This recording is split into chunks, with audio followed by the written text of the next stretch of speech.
that no one's talking about wanting to be rom-com rich.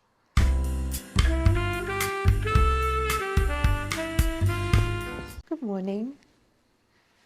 I'm back. Do you like my business casual pajamas? I got a matching set, which I really think fixed a lot of my problems in how I feel for 50% of the day. Even in a hot summer subtropical area which I live, having clothes to wear in the evenings that are loose and feel good and comfy and cozy and also luxurious on my body, really big game changer. And I can't help it. I'm a Taurus girl that's working on her standards this year. And my standard for myself is doing as much as I possibly can to feel as good as I possibly can so that I make work that is as good as I possibly can make it.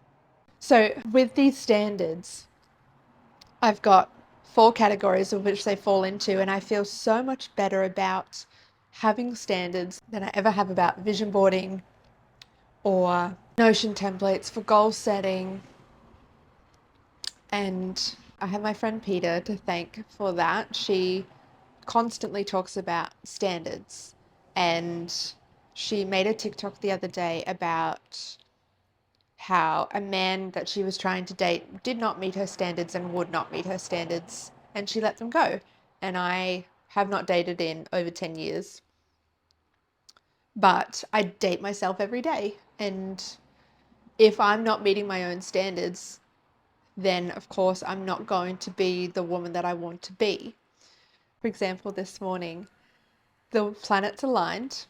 My children are at a sleepover with their grandparents. My husband has an early morning work shift, and I have the house to myself, which never happens. And of course, I think the universe was testing me. It gave me the worst sleep imaginable. I woke up already bargaining with myself to sleep in longer, record less, if I want to become a content creator this year. Those are the things that I have to bypass and commit to the bit. That was like test number 1, that where to meet my own standard. And I am so glad that I got through that. Woke up, had a coffee, gave myself a cute blow dry, which it's raining and hot and humid, so there was no way it was going to stick, but it was worth a try. Meeting my own set of standards that I have set in stone at the beginning of the year. Very simple, all around the word sexy. Sexy body, sexy brain, sexy brand, and sexy bank. All of these things are going to meet me where I want to be. I cannot meet myself where I want to be by vision boarding the fuck out of it. And I still have a vision board. I still have a Pinterest.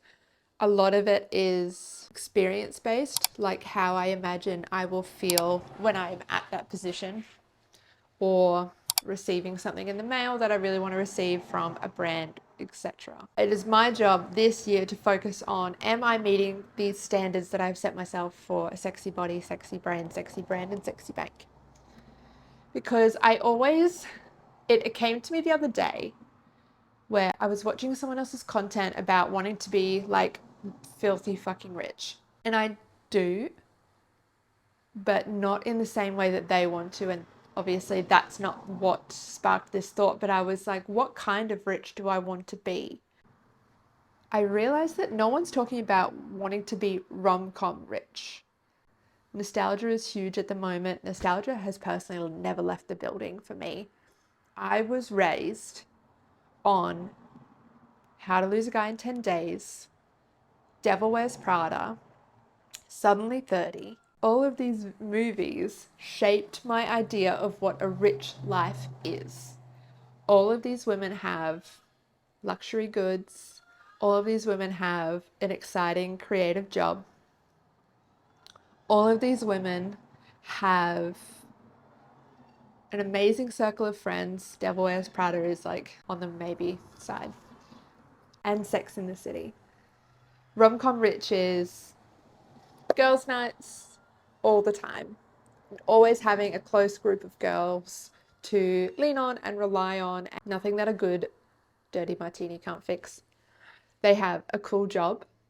They have good style. And they have money. because of this cool job, which is sometimes a mysterious source of income depending on how much the movie tells you. All of this, and I want it without the cigarettes and without the bad communication skills, which is mainly a Carrie Bradshaw take on that. Because I've been raised on those movies, and a lot of them are focused in journalism, which was the degree that I pursued after I finished high school. So I feel like this has finally clicked for me, and that's really exciting because when I do create content now for reels, I'm trying to be creative with or without a brand deal until I can make it happen. I received a goodie pack from my friends at Girls Get Off just before Christmas. I wanted to do more to show myself that I can. So I crafted a storyline, and Santa came early and brought me these things because it was around Christmas time. And that was so much fun. And so I really want to live my life like I'm in my own rom-com. I've got the husband, I've got the kids. And so I did all those in my 20s. So now it's like the career chapter for me, where how much can I make happen for myself? How much can I be surprised? Who's going to be the villain in my story? So I think about as well the mum from The Parent Trap. She is rom-com rich. She has a butler. She has a town car. She has obviously a bridal business, which I have also pursued. As I riff on this, this is so funny. You know, Emily in Paris, she's rom-com rich. Has a mysterious wardrobe that never ends, even though we never see, well, I haven't watched it for a while, but we don't see her shop that much.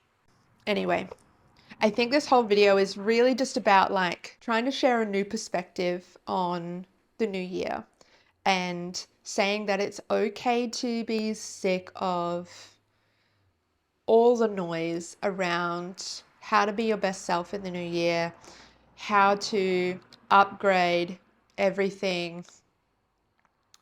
And I think what we're going to see of a lot this year is more long form content and more content that validates the way that a lot of people are living, which is unaesthetic or unpretty, doing their best. But if their weekends are rich and full of activities, friendships, meetups, museums, there's so much that already exists for us. And if you were in a rom-com, how would it play around you? What would be the soundtrack for your rom-com movie? And then that's the playlist that you can listen to each morning as you get ready.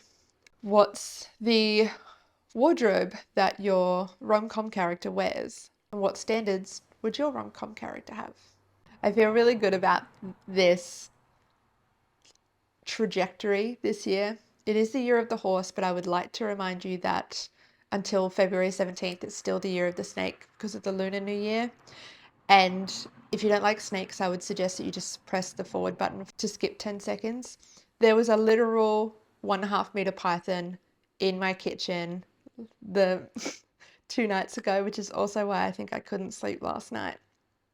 Yeah, it's actually still the year of the snake, which means shedding, which means hibernating, scheming, planning. Year of the horse starts in mid-Feb, and that's when it's like gates are open. I hope you had a fabulous start to the new year and a beautiful Christmas. My husband got me a typewriter and he repaired it here in front of me on Christmas morning because we just didn't know what was wrong with it. And my husband is very talented at fixing things. And I felt like a little girl opening a present. It was completely unexpected, completely perfect.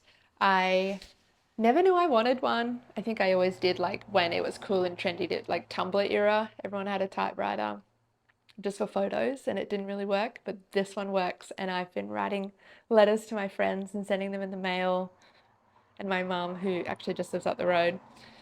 So I hope you had a fabulous Christmas, and I hope that you got surprised with love as I did.